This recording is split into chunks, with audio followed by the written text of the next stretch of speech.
The ultimatum, Captain Marcus Chen stood silently on the bridge of the UES Defiance, watching the endless field of stars through the massive viewport. The ship hummed with quiet efficiency around him, a testament to human engineering and determination. At 1,200 meters long and bristling with experimental weapons, the Defiance was humanity's most advanced warship. Yet Marcus knew that in the vast galaxy, his ship was still just a small speck of defiance against an empire that had ruled space for millennia. The bridge crew worked with practiced precision. Commander Sarah Blake stood at the tactical station, her fingers dancing across holographic displays as she analyzed weapon systems. Chief Engineer David Park monitored the ship's revolutionary fusion drives from his console, while Dr. Alina Vasquez reviewed alien technology reports at the science station. These weren't just his crew members. They were Earth's best and brightest, chosen for this mission because humanity needed its finest when facing the unknown. 3 weeks ago, everything had changed. A routine mining operation on Europa had uncovered something that shouldn't have existed. A buried alien probe, clearly ancient but still functional. The technology inside was beyond anything human scientists had ever imagined. Within days, the probe had activated itself and transmitted a signal deep into space. Earth's governments had tried to stop it, but the damage was done. Humanity had been discovered. Lieutenant James Rodriguez, the ship's communications officer, suddenly straightened at his station. His face went pale as he listened to something through his headset. "Captain, we're receiving a transmission.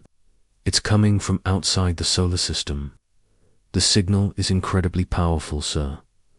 Marcus felt his stomach tighten. They had been expecting this moment, but hoping it would never. "Come, put it through, Lieutenant." Ship-wide broadcast. The main view screen flickered to life, showing a figure that made several crew members gasp. The alien was tall and imposing, with metallic blue skin and 4 arms that ended in clawed hands. Its face was angular and proud, with glowing red eyes that seemed to look right through them. Golden armor covered its body, marked with symbols that spoke of ancient authority and power. Primitive beings of the third planet, the alien spoke, its voice cold and mechanical. "I am Admiral Rex Vorthen of the Galactic Council. Your species has been discovered by our surveillance networks. You are now under the protection and authority of the Council." Marcus clenched his fists. Protection sounded more like domination from where he stood. Admiral Vorthen continued, "You have 48 Earth hours to surrender all military vessels and advanced technology. Your leaders will report to our nearest administrative center on Proxima Centauri. Compliance will result in your incorporation into our empire as a servant species. Refusal will result in the complete sterilization of your planet." The transmission showed images of massive alien warships, each one dwarfing anything humanity had ever built. Weapons that could crack planets, shield technology that made them nearly invulnerable. The message was clear. Resistance was futile. "You have been warned," Vorthon concluded. "The Council has spoken." The transmission ended, leaving the bridge in stunned silence. Commander Blake was the first to speak. "Sir, our intelligence estimates suggest they have at least 30 capital ships in that fleet. Each one is 3 times the size of the Defiance. Their weapons technology appears to be centuries ahead of ours." Marcus nodded grimly. "What about their weaknesses, Commander?" Sarah pulled up tactical displays on the main screen. "Their ships are massive, which suggests they're designed for overwhelming force rather than maneuverability. Their energy shields appear to be their primary defense, but we've never seen this technology before. We're essentially going in blind. Dr. Vasquez stepped forward, her tablet displaying analysis of the alien technology they'd recovered. Captain, I've been studying the probe we found. Their technology is impressive, but it's also old. Very old. I think they've been using the same basic designs for centuries. That could be our advantage. How so, Doctor? They're used to being the most advanced species in the galaxy. They probably haven't had to innovate or adapt in generations. Meanwhile, humans have been constantly fighting and improving our technology. We might be able to surprise them. Chief Engineer Park spoke up from his console. The new fusion drives are performing beyond expectations. Captain, we're faster than anything they've shown us, and our kinetic weapons are something they've probably never encountered before. Marcus walked to the center of the bridge, his mind racing through possibilities. Earth Command had already sent orders. Avoid conflict at all costs. Negotiate. Find a peaceful solution. But Marcus had read enough history to know what happened when a technologically superior force demanded submission from a weaker one. The weaker one either fought for their freedom or lost it forever. Lieutenant Rodriguez, open a channel to Earth Command. Channel open, sir. Admiral Sarah Mitchell's face appeared on the screen. She looked tired and stressed, the weight of humanity's future clearly pressing on her shoulders. Marcus, please tell me you're not planning anything reckless. Admiral, with respect, surrendering to an alien empire that views us as servants. Doesn't sound like a safe option either. The Council has the power to destroy our entire civilization. We have one ship. Marcus looked around his bridge at the faces of his crew. He saw determination in their eyes, not fear. Sometimes one ship is enough, Admiral. Sometimes it's not about the odds. It's about showing the galaxy that humanity won't bow down to tyrants. Admiral Mitchell's expression softened slightly. Marcus, I've known you for 15 years. You're one of our best captains. But this isn't a battle you can win with courage alone. Maybe not, Marcus admitted. But it's a battle we can't afford to lose without fighting. If we surrender now, we're not just giving up our freedom. We're teaching our children that freedom isn't worth fighting for. The communication channel went silent for a long moment. Finally, Admiral Mitchell spoke again. The President has authorized you to act according to your best judgment. God help us all. The transmission ended. Marcus turned to his crew, who were all watching him with expectant faces. These men and women had families back on Earth. They had lives they were risking for an ideal that might seem foolish to some. But Marcus knew they understood what was at stake. All hands, this is the captain, Marcus announced over the ship's communication system. In 36 hours, we will face an enemy that considers us inferior. They believe that because they have bigger ships and older technology, we will simply surrender our freedom. They are wrong, he paused, letting his words sink in throughout. The ship. We are not just fighting for ourselves. We are fighting for every human child who deserves to grow up free. We are fighting for the idea that no one has the right to enslave another species simply because they have more firepower. The crew began their preparations with renewed energy. In the weapons bay, Sarah coordinated with the gunners to load.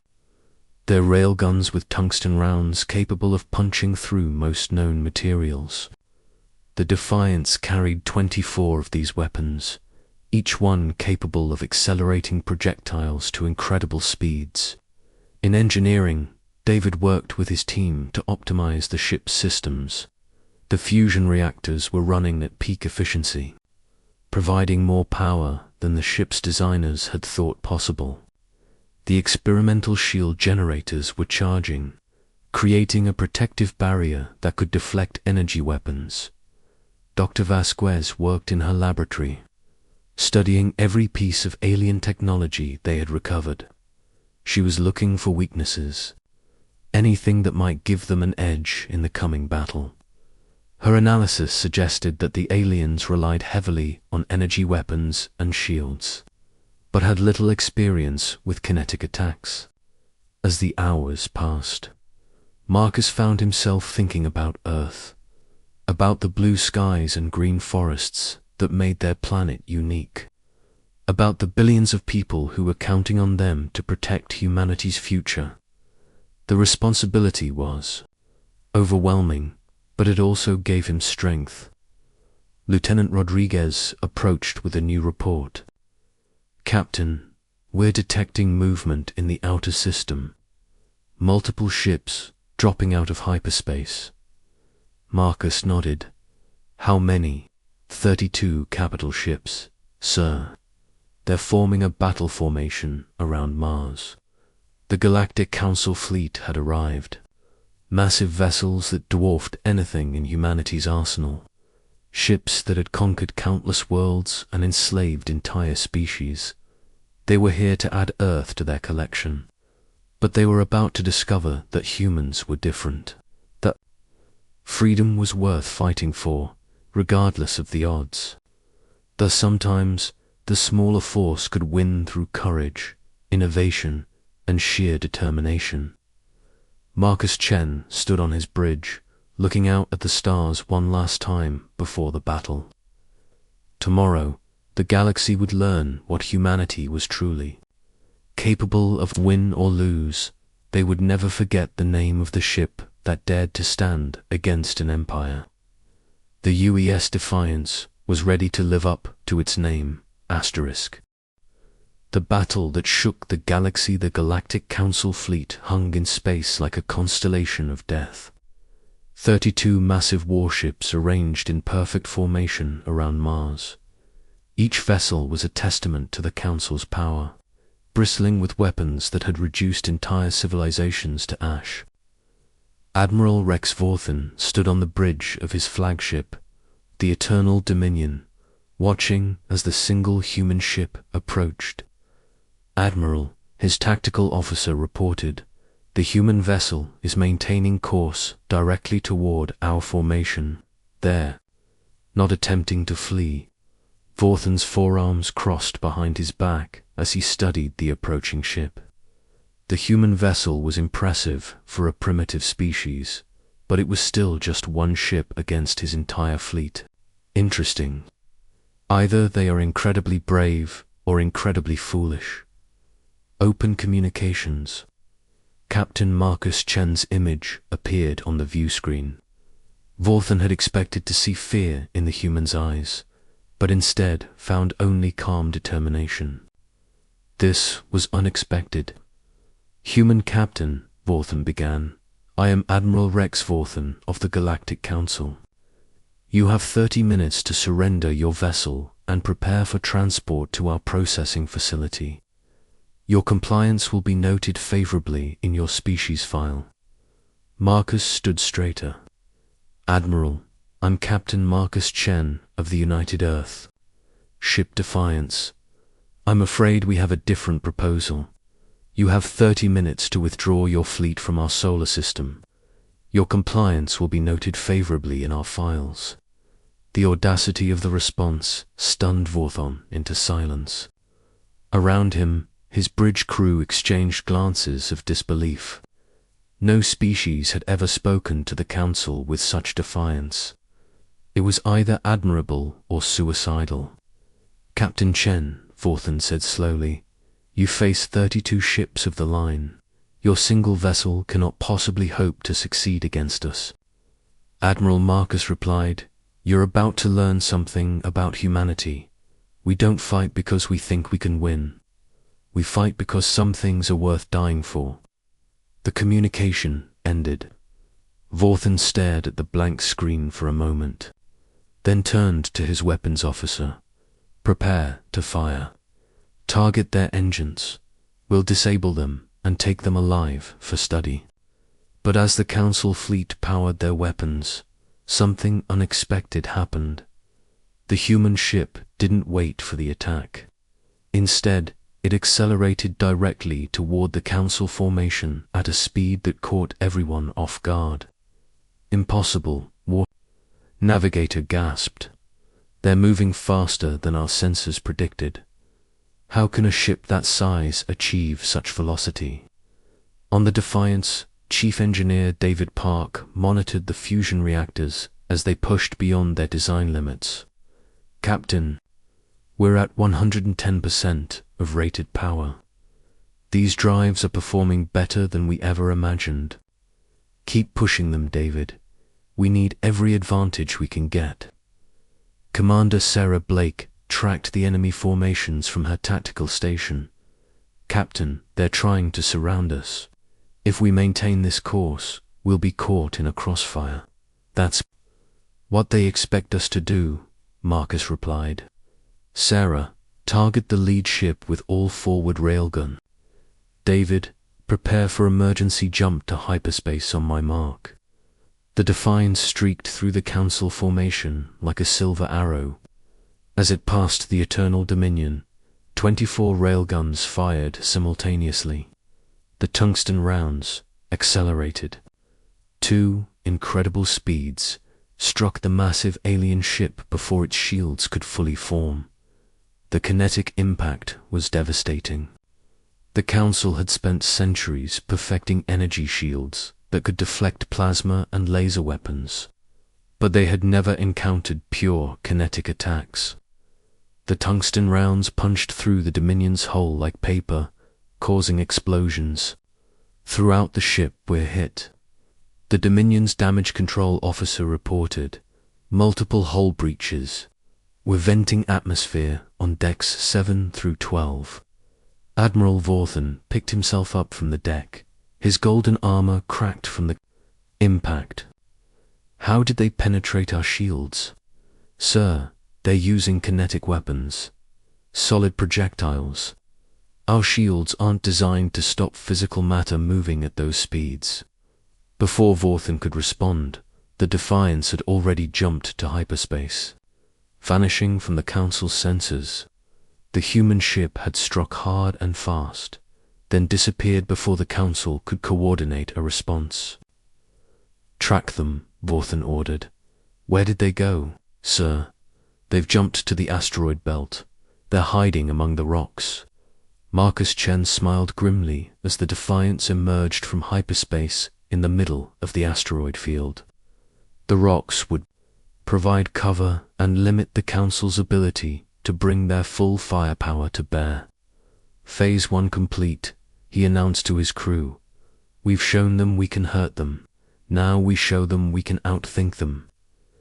Dr. Alina Vasquez had been monitoring the enemy ship's communications.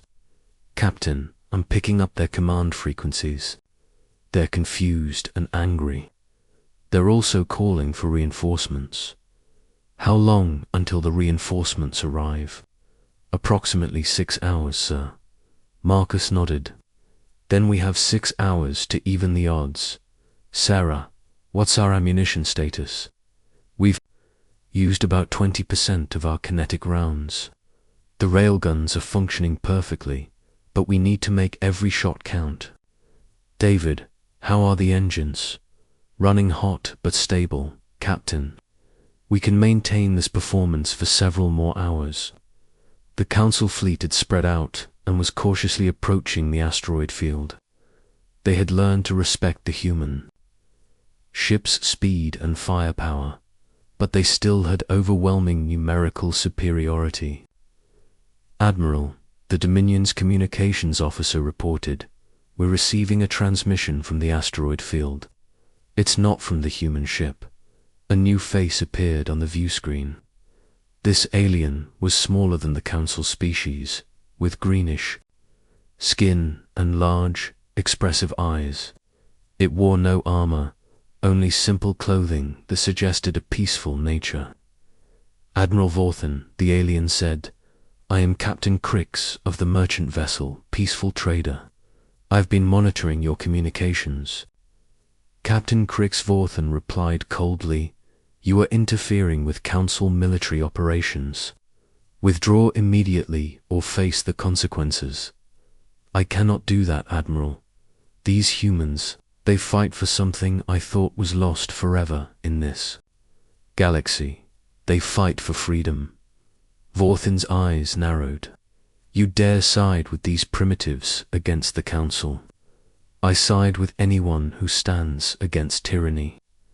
My people were conquered by the Council 3 centuries ago.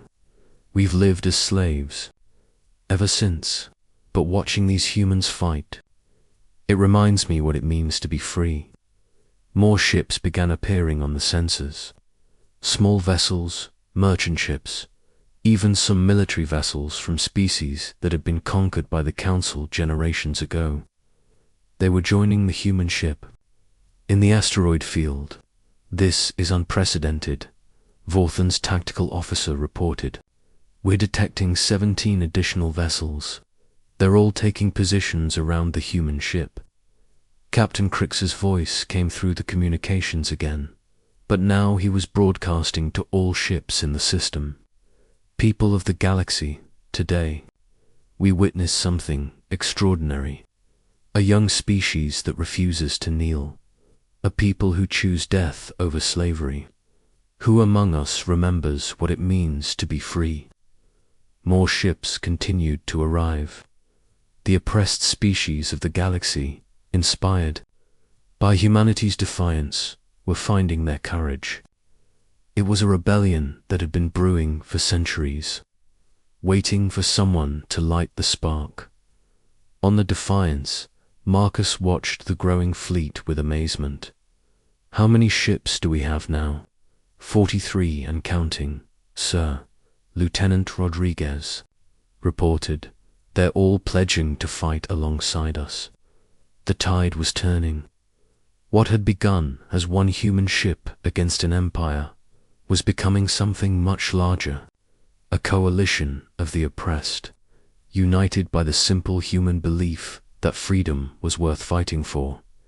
Admiral Vorthin found himself facing not just a single human ship, but a rebellion that threatened the very foundation of the Council's power. All ships, open fire, destroy them all.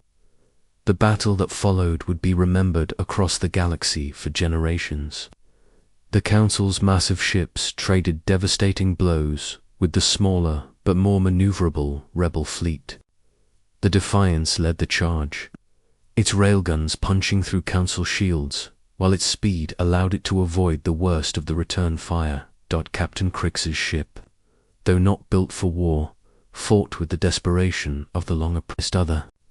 Vessels improvised weapons from mining equipment and cargo haulers. The rebellion was outnumbered, but it was fighting for something the Council had forgotten, the belief that freedom was worth any sacrifice. The battle raged for hours. Ships fell on both sides, but the rebels' unconventional tactics and determination began to tell. The Council's rigid formations, designed for overwhelming weaker opponents, couldn't adapt to the chaotic, desperate fighting of beings who had nothing left to lose. As the sun began to set on Mars, Admiral Vorthon found himself staring at the impossible. His fleet, the pride of the Galactic Council, was being defeated by a ragtag collection of merchants, miners, and one very determined human warship, *. Sir, his communications officer said quietly, we're receiving surrender offers from 3 of our capital ships. They're too damaged to continue fighting. Vorthin looked at the tactical display. Half his fleet was gone or disabled. The human ships still fought on, leading the rebellion with a courage that even he had to admire. Admiral, came a transmission from the Defiance. This is Captain Chen. I'm prepared to accept your surrender. The words hung in the space between them. A primitive species offering to accept the surrender of the mighty Galactic Council. It should have been impossible. It should have been insulting. Instead, Vorthin found himself feeling something he hadn't experienced in centuries, respect. Captain Chen, he replied, you have fought with honor. The Council will withdraw from your system. But know this, the galaxy has changed today. You have awakened something that has slept for too long. As the battered Council fleet limped away from the solar system, Captain Marcus Chen stood on his bridge, looking out at the stars. The Defiance had been bloodied, but not broken. Around them, the ships of the rebellion celebrated their impossible. Victory, sir, Commander Blake said. What happens now? Marcus smiled. Now, Sarah, we build something better. We show the galaxy that there's an alternative to the Council's tyranny. We prove that freedom is not just worth fighting for, but worth living for. The battle was over, but the real work was just beginning. Humanity had announced its presence to the galaxy not as conquerors, but as liberators. And the galaxy would never be the same. Asterisk.